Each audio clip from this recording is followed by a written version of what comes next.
Bem-vindos aos vídeos discipulado aqui na Igreja Casa Restaurada. Meu nome é Lorena e hoje vamos estar continuando com a série de tema Torá. Hoje vamos falar sobre o livro de Levíticos.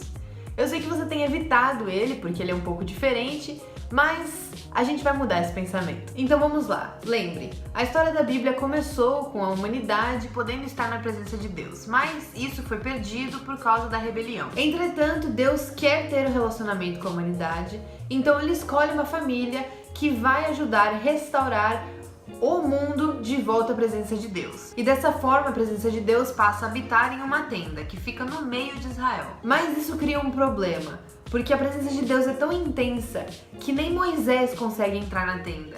E os sacerdotes que entravam inapropriadamente morriam. Tá, mas peraí, se a presença de Deus ela é tão boa, como que de repente ela se tornou tão perigosa? Pensa dessa forma, a presença de Deus é como o sol, pura, boa e poderosa. Quando algo mortal e corruptível se aproxima dessa coisa poderosa, aquilo é destruído. E em Levíticos a palavra santidade ela é usada para descrever a presença de Deus, que é pura e boa, que nem o sol, porém perigosa. E o ponto do livro de Levíticos é mostrar como os israelitas corrompidos podem estar perto da bondade da presença de Deus sem ser destruídos. E no livro de Levíticos vamos encontrar 3 soluções de como isso vai acontecer, e elas vão parecer um pouco estranhas no começo, mas vamos lá. A primeira solução são os rituais, a segunda o sacerdócio e a terceira as leis de pureza. Então vamos lá, a primeira solução são os rituais, que envolve sacrifícios de animais. Levíticos começa com instruções detalhadas de como fazer esses sacrifícios, e alguns são formas de dizer obrigada a Deus, e outros são formas de pedir perdão. E lá pro final do livro encontramos alguns rituais que falam de festas e celebrações que nos lembram de como Deus resgatou o povo de Israel. A segunda solução para o problema da santidade tem a ver com os sacerdotes. Percebe-se que estar diretamente em contato com a presença de Deus era altamente perigoso. Então Deus escolhe homens para serem sacerdotes que iriam entrar na presença de Deus como representantes do povo. E nessa sessão encontramos uma história de como os sacerdotes são escolhidos e ordenados para o sacerdócio, e também encontramos explicações de conduta de vida e de padrões altos de como eles deveriam viver. E a terceira solução para este problema tem tudo a ver com as leis da pureza. Essa, comparada com as outras, talvez seja a mais complicada de se entender. Por exemplo, nessa sessão é importante você discernir se alguém era puro ou impuro. E eu vou te explicar mais ou menos como isso acontece. Lendo Levíticos, vemos que quando você está puro, você pode entrar em contato com a presença de Deus. Mas quando está impuro, não pode.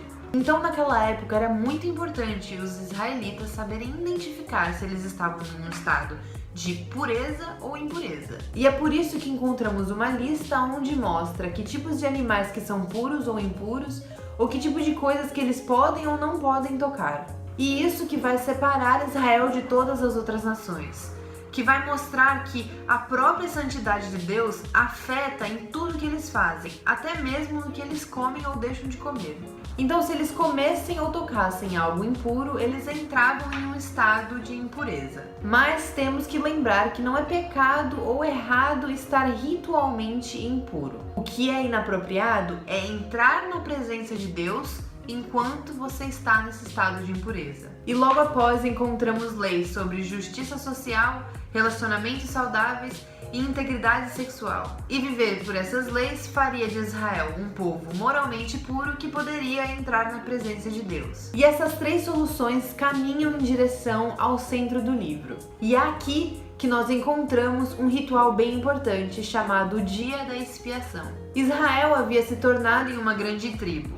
E ali no meio, provavelmente tinha muito pecado e muita coisa acontecendo sem ninguém perceber. E então, pelo menos uma vez no ano, o sacerdote pegava 2 bodes. Um deles era morto e o seu sangue era levado à presença de Deus, que simbolizava a remoção do pecado de Israel. Deus diz que o sangue de uma criatura é a vida. Então, quando o bode era sacrificado, ele era oferecido como um substituto, como se o bode estivesse recebendo as punições do pecado ao invés do povo de Israel. E o segundo bode o sacerdote coloca suas mãos nele e confessa todos os pecados de Israel. Então ele lança esse bode no meio do deserto e este é chamado de bode expiatório. E essa é uma imagem muito poderosa de como Deus está graciosamente removendo os pecados de Israel. Precisamos lembrar que em Levíticos, no mundo antigo, os sacrifícios era a principal maneira de conseguir o favor dos deuses. E é nesse contexto cultural que vemos Deus ser diferente de todos os outros deuses. Porque Deus ama e cuida do povo de Israel, ele cria uma alternativa e um substituto que faz com que eles consigam se aproximar de Deus e estar na presença dele. Então Levíticos termina e Israel ainda está no pé do Monte Sinai e eles precisam de um lugar para viver. E no próximo livro vamos falar dessa jornada até a Terra Prometida.